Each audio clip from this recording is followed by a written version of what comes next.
boleh mula.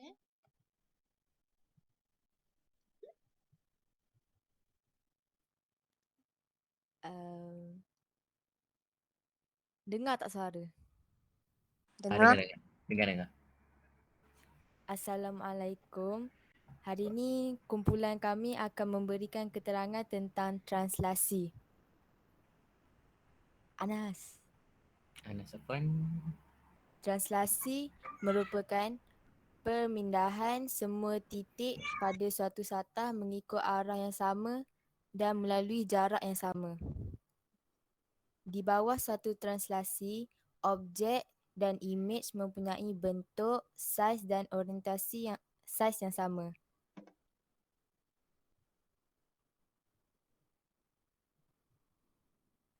Contoh, kenal pasti rajah yang menunjukkan translasi. Berikan justifikasi. Rajah A, kalau tengok dia, semua bentuk, saiz, orientasi dia semua sama. Jadi A ni translasi. Kalau rajah B, orientasi dia tak sama.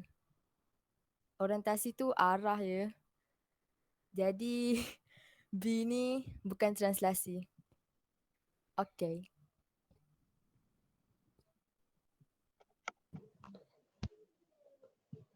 Perwakilan translasi dalam bentuk vektor translasi.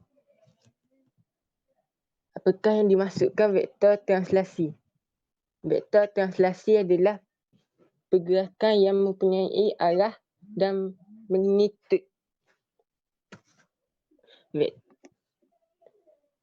Translasi boleh diuraikan dengan menyatakan arah dan jarak pergerakan serta vektor.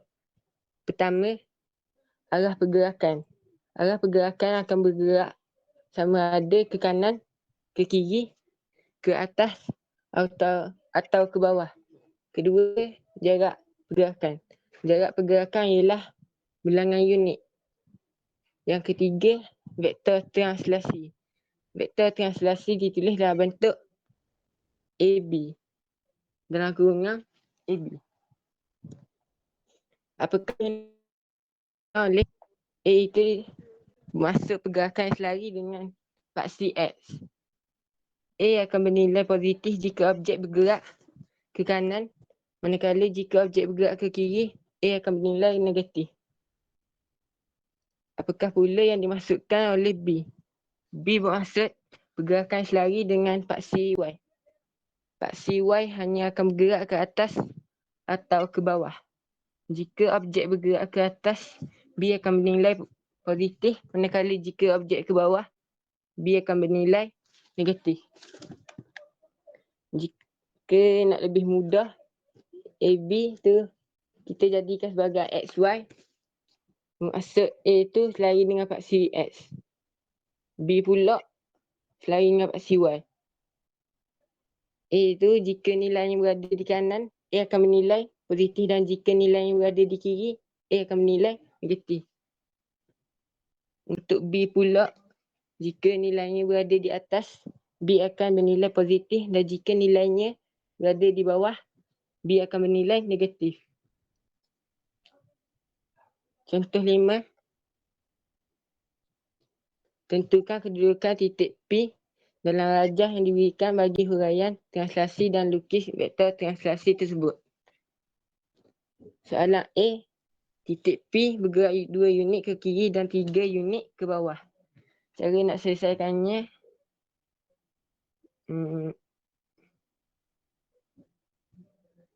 nilai vektor translasi bagi soalan A adalah dalam kurungan negatif 2, negatif 3. Sebab 2 unit bergerak ke kiri akan bernilai negatif dan 3 unit bergerak ke bawah akan bernilai negatif juga. Titik P bermaksud objek, manakala titik P prime bermaksud imej. Titik P dalam soalan A digerakkan 2 unit ke kiri, selepas itu gerakkan 3 unit ke bawah. Kemudian tandakan titik dekat akhir pergerakan dan tulis sebagai P prime dekat titik kedua. Okey, orang lain faham tak? Faham tak?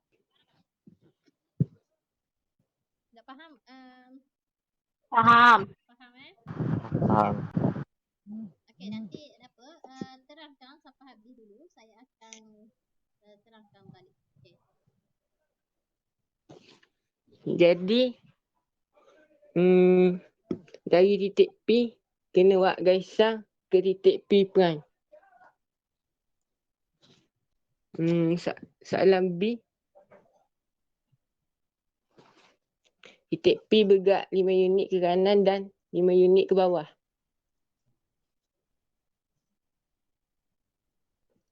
Kalau dia nak vektor translasi, jawapannya dalam kurungan 5 negatif 5. Jadi di titik P kita gerakkan 5 unit ke kanan. Lepas tu gerakkan 5 unit ke bawah. Kemudian tandakan titik dekat akhir pergerakan dan tulis P prime. P prime.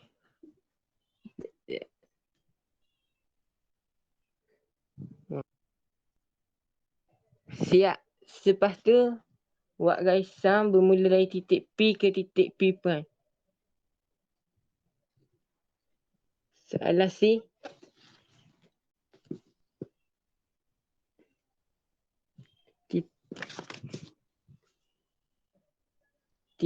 Titik P bergerak 6 unit ke bawah.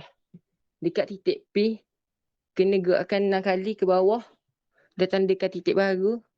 Lepas tu, tuliskan sebagai P prime dan gariskan dari titik P ke titik P prime. Soalan D. Titik P bergerak 3 unit ke kanan. Cara selesaikannya dari titik P, gerakkan sebanyak 3 unit ke kanan dan tandakan titik baru. Lepas tu, tuliskan sebagai P prime dekat titik baru. Lepas tu, gariskan dari titik P ke titik P prime.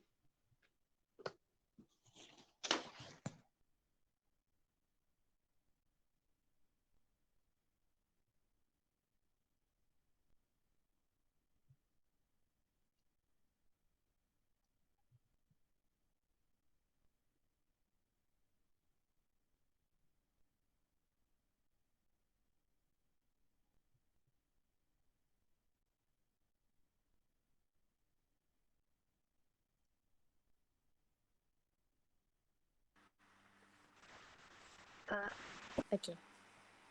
Image bagi suatu objek dalam suatu translasi sentiasa sama dari segi bentuk, saiz dan orientasi. Kita contoh 8. Lukis image bagi objek A dalam meraja dengan translasi yang berikut. Dia ada bagi negatif 2 dengan negatif 4. So, apa yang kena buat, kita ambil daripada salah satu bucu yang dari segi 3 dalam petak grid tu, ambil je mana-mana. Lepas tu, mula-mula kita tengok jawab negatif 2 bermakna kita kena gerakkan unit sebanyak 2 kali ke belakang sebab tu negatif kan. Jadi ke kiri maknanya negatif. Lepas tu negatif 4 ke bawah 4 grid.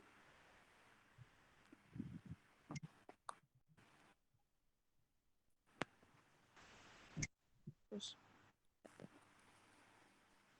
Okay.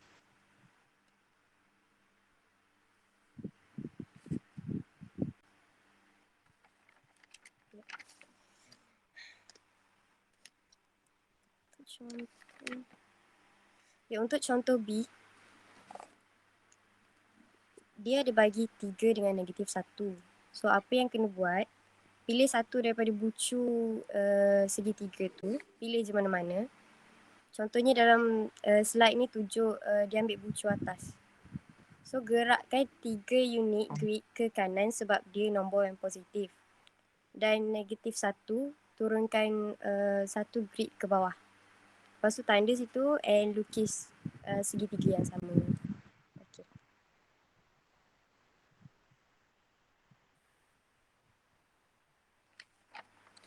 juga kepada untuk menentukan koordinat image apabila koordinat objek diberikan.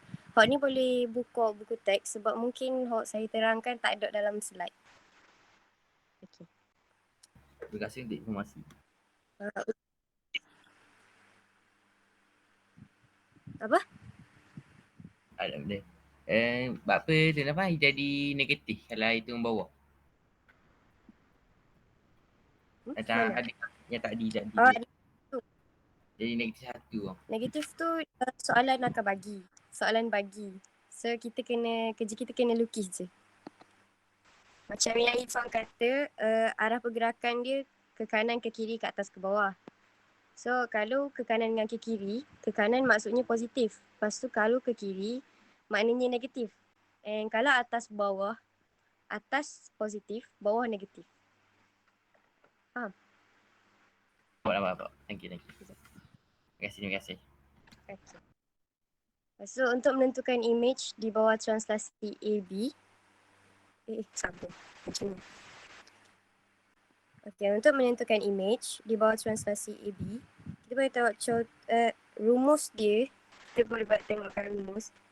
Untuk cari image, X dengan Y kena tambah dengan AB. Kalau tengok dalam buku teks dekat bahagian muka surat 216, dekat tepi tu dia ada bagi tip. Situ boleh tengok rumus dia kalau nak cari image gana.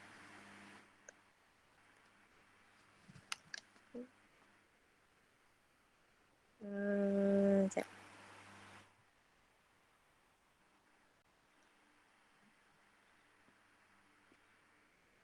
Okay, kalau tengok rumus dia, untuk cari image, X kena tambah dengan A, Y kena tambah dengan B.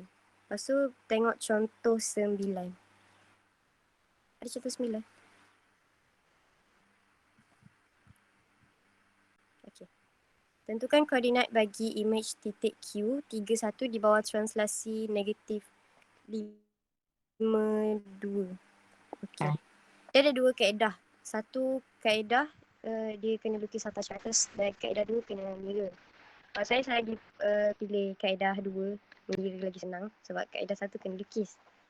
Kalau kaedah satu ni kita kena tanda dekat mana dia punya start. Contoh kita ambil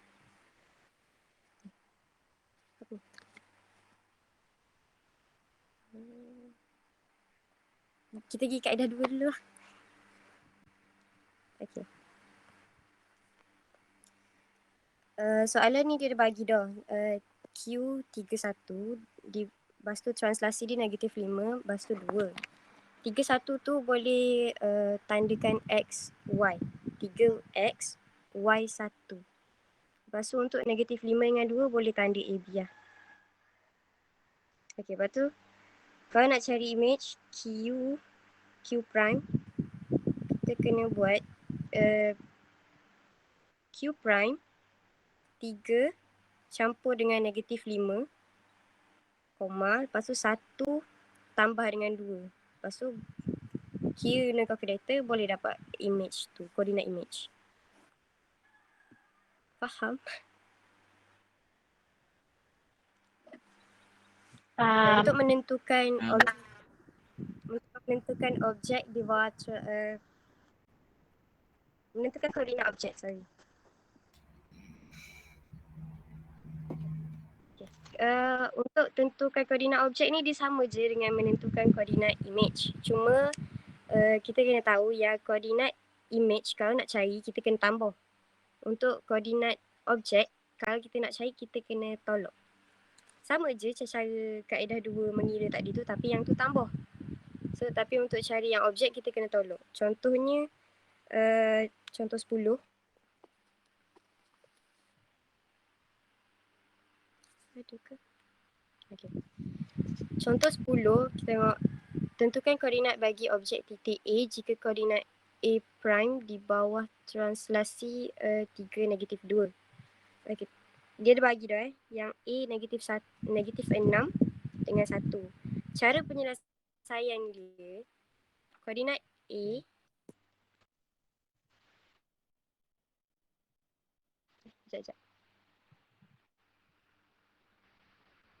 Koordinat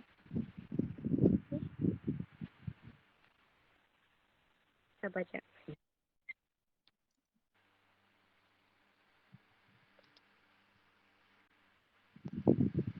So, okay. Saya kata tadi sama je kan dengan kaedah 2 kan. Lepas tu, kita buat negatif 6 tolak dengan 3,1 tolak dengan negatif 2. Sebabnya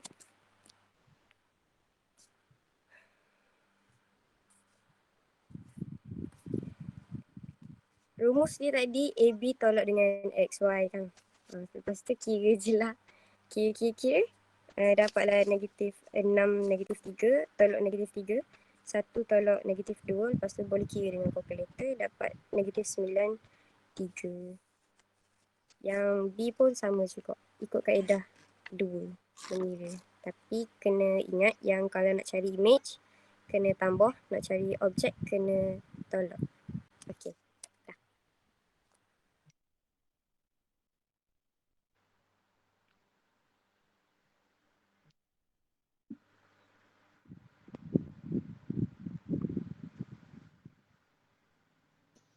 Okey, sekarang jom kita beralih kepada menentukan vektor translasi jika diberi kedudukan imej dan objek.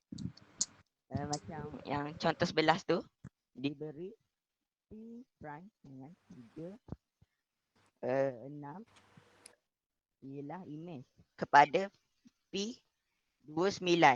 Tentukan translasi tersebut. Jadi, untuk mendapatkan jawapannya, vektor translasi sama dengan imej tolak objek. Jadi sama dengan 3 tolak 2 dan 6 tolak 9. Jadi jawapannya akan sama dengan 1 negatif 3.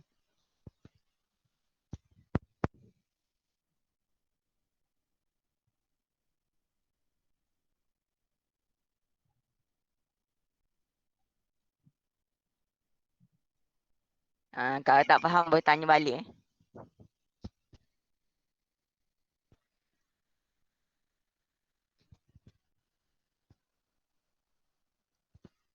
Okey, kalau dah faham,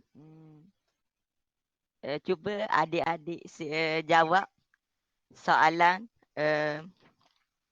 Jom cuba 11.2. Soalan yang 4 D.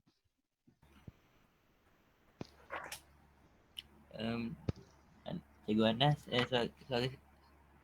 soalan berapa? 4D. Saya ulang 4D. Ulang Pak Ati. Kawan minta tolong buat tu. Nak tengok faham ke tak? Jangan cuba tu cikgu. Yes. Buat 4D. Tekan vektor translasi bagi pasangan titik berikut. 64, 33. Sekejap pakai kalkulator ni lah. Kalkulator.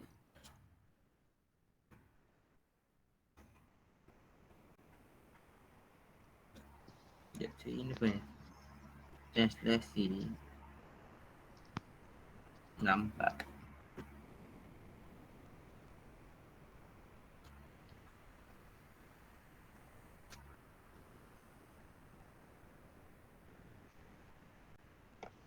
Dapat tak jawapan? Bentar cikgu. Sekejap. 6 tolak 4.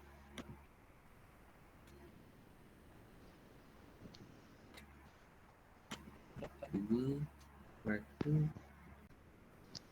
3 tolak Lakunga. Lakunga ada kosong. Okey, dah kosong. Anas suruh Dua. jawab Dua, soalan tiga. pukul sebelah ke? Oh, sebelah. Anas minta kawan buat jawab soalan mana?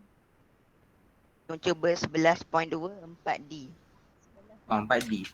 Dapat 2 kosong. Salah tu je. Jap saya tunjukkan. jawapan yang sebenar. Jom kita tengok sama-sama. Kau cari sikit.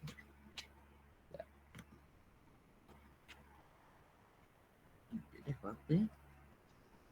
Nampak. Nampak 3-3. 3. Ah, 3-0. Macam mana Kak Itu Ika sama. tu? Cuba kita tengok Anas.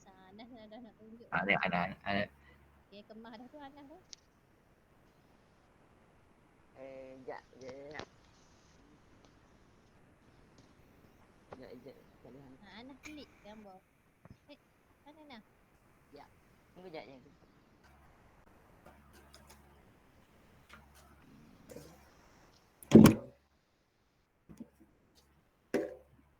Nak tanya, setakat ni semua faham kan? Faham ke tak tu? Cikgu awak tanya tu. Yang Faham. translasi tu yang kena tambah ke yang Faham. Okey, kawan awak tanya. Kena Kalau tolak. image nak cari objek, kena tambah ke kena tolak? Bukan error yang vektor translasi tu dia kena tolak ke kena tambah. Yelah. Tolak Kena- Pak. Senang.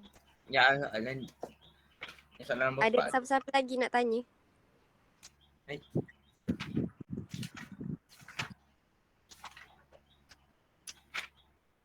guys.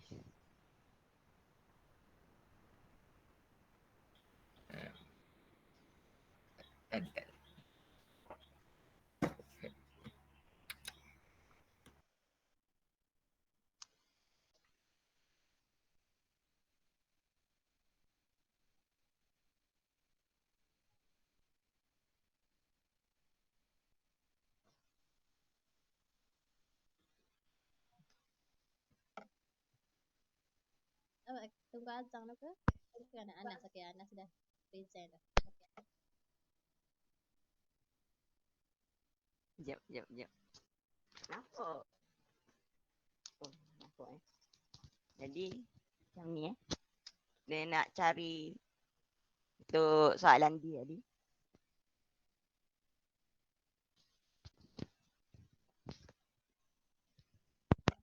Okey, dengar dah tu Anas. Teruskan.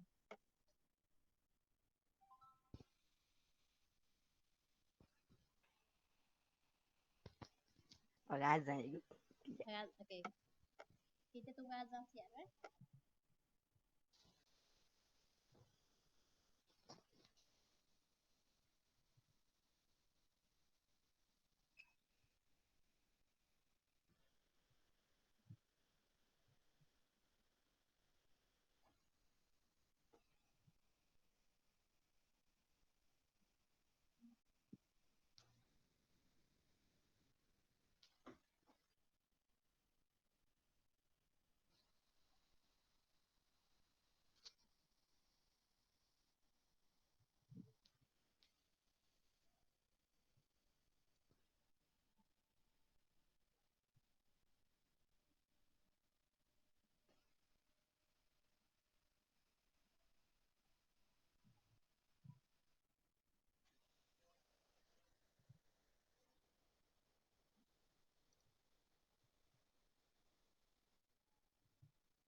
Okey.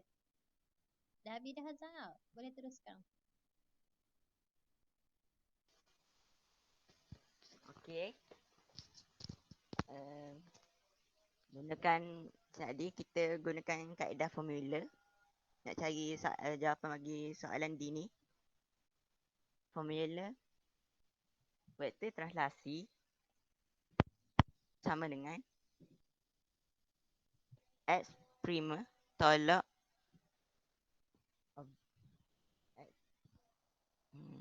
objek image tolak objek. Lepas tu bawah ia pun kita buat gitu juga dengan Y tu wakili image. Lepas tu kita tolaknya dengan objek. Jadi kita akan dapat 3 tolak 6 dan negatif 3 tolak 4. Jadi jawapannya sama dengan negatif 3 dan negatif 7.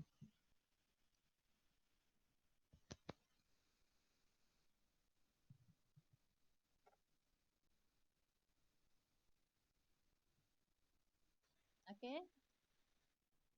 Ada lagi? Okey, tak apa. Nanti saya akan terangkan balik semula daripada awal. Cuma saya nak tanya, ada lagi tak, Gay? Untuk topik ni, Ada. translasi. Okey.